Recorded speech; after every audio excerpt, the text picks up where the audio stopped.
So one thing I want to talk about today was like discomfort. And the aspect I'm talking about is uh, so it can be talked about frequently, but it's actually something I truly enjoy. And in the aspect, what I mean is like for me, like working out, I truly enjoy that level of discomfort. Like for me, I work out in the morning, so just arriving at the gym knowing that there are other people sleeping who are comfortable, and I'm placing myself in an uncomfortable situation as I'm working out and I think, hey, if I do this one more exercise, this one more movement, this one more lift, I'm doing one more than someone else. But as that kind of goes on, you think, okay, there are other discomforts in life, and how do we deal with these? And so, one cool way that I've read about, that I learned about, comes from a man. I don't know if anyone has ever heard. His name's David Goggins. Most people would say he's probably clinically insane because he does some pretty crazy things. However, people will consider him a motivational speaker. What he considers himself is a storyteller of someone who has gone through so much, and these are ways that he has conquered certain things. If a very brief synopsis of his life, he grew up with his mom and his dad and his older brother. His dad was very abusive. He both physically and he would talk to him down. He he developed a stuttering issue. He was in a very racial town. He's a black man. Then he goes into the military. He ends up having to medically drop out, ends up going up to 300 pounds, learns about the Navy SEAL, says, I want to be one, and within 2 months he loses 100 pounds to become a Navy SEAL. And so that's just like very brief to show like where he came from, where he went. And so if anyone remembers the story of Lone Survivor, he actually knew everyone in that group that died, including Marcus Luttrell, who did survive. And to kind of raise awareness, he spent time Googling what's the toughest land race that there ever is, like a foot race. And there's something called the Badwater 135. It's this crazy race over in California through Death Valley in the hottest part of the year. It's over 100 miles long that you're going to run. And he has never ran an ultra marathon. So he contacts the director and he says, hey, have you ever ran, for 24 hours continuously? And he said, no. He's like, well, there's a 24-hour race coming up this weekend. He finds us out on a Thursday. And he's like, go get you 100-mile-an-hour time, 100-mile time, and get back with me. So basically, with 2 days' notice, a box of crackers, 2 4-packs of Myroplex, if anyone even remembers what those are, and not very good running shoes. He goes out and he does it. So long story short, he makes it through 70 miles in 12 hours with no training. He walks miles 70 through 81 because at that point his body is just so broken. His wife at the time told him, hey, at this point, you're not going to make it. You're not going to make your time. And at that point, he proceeded to run the next 19 miles. They weren't exactly the fastest, but he runs the next 19 miles. But he talks about what got him through it. And he developed a status called the cookie jar.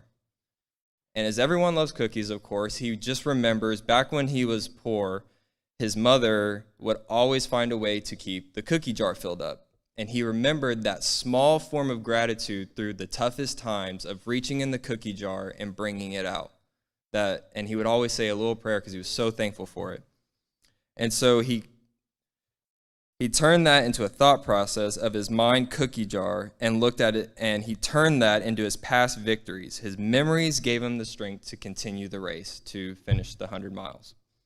And so at that point, I started thinking about your discomfort as us as Christians, as all the times that we go through dealing with people who live in a worldly manner. And we try to remember, what are your victories? I know I have plenty of mine. I met Casey. She taught me the correct way to live as a Christian. I became baptized. I have an amazing church family. I have men that are teaching us each and every day. There are wonderful women here who are teaching our children each Sunday and Wednesday. I get to look at my children and hear them singing some of these hymnals and in their Bible classes. And then sometimes when we put them on the projector, we get to hear them screaming with all their love and joy. And you remember all these little victories, and it comes back, and you're just so able to deal with all these times of going through trials and tribulations as we go out into the world. And so just a little remembrance of testing your faith. You just want to follow along with me in James 1. I'm going to start in verse 2. Consider it all joy, my brethren, when you encounter various trials, knowing that the testing of your faith produces endurance. And let endurance have its perfect result, so that you may be perfect and complete, lacking in nothing.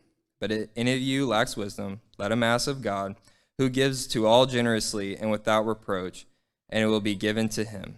But he must ask in faith without any doubting, for the one who doubts is like the surf of the sea, driven and tossed by wind. For that man ought not to expect that he will receive anything from the Lord, being a double-minded man, unstable in all his ways. But the brother of humble circumstances is to give to glory in his high position, and the rich man is to glory in his humiliation, because like flowering grass he will pass away. For the sun rises with a scorching wind and withers the grass, and its flower falls off, and the beauty of its appearance is destroyed. So to the rich man in the midst of his pursuits will fade away. Blessed is a man who perseveres under trial, for once he has been approved, he will receive the crown of life which the Lord has promised to those who love him. Let no one say when he is tempted, I am being tempted by God, for God cannot be tempted by evil, and he himself does not tempt anyone. But each one is tempted when he is carried away and enticed by his own lust. Then when lust has conceived, it gives birth to sin, and when sin is accomplished, it brings forth death. Do not be deceived, my beloved brethren. Every good thing given and every perfect gift is from above, coming down from the Father of lights, with whom there is no variation of shifting shadow.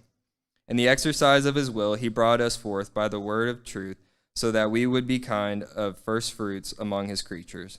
This you know, my beloved brethren. But everyone must be quick to hear, slow to speak, and slow to anger, for the anger of man does not achieve the righteousness of God.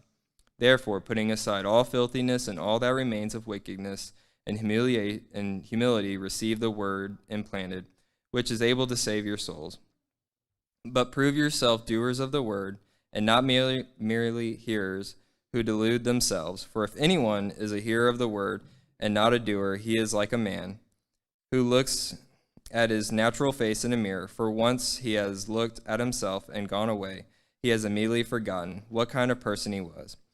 But one who looks intently at the perfect law, the law of liberty, and abides by it, not having become a forgetful hearer, but an effectual doer, this man will be blessed in what he does. If anyone thinks himself to be religious and yet does not bridle his tongue, but deceives his own heart, this man's religion is worthless.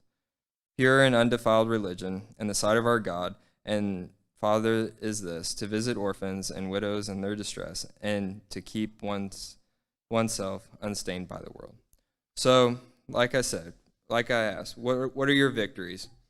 The greatest victory for me is the day I got baptized, because it's the one I remember most. It's the greatest cookie that I pull out of the jar, because I know that one day we get to be with him. And if you've not gained that victory yet, you can come forward as we stand and sing.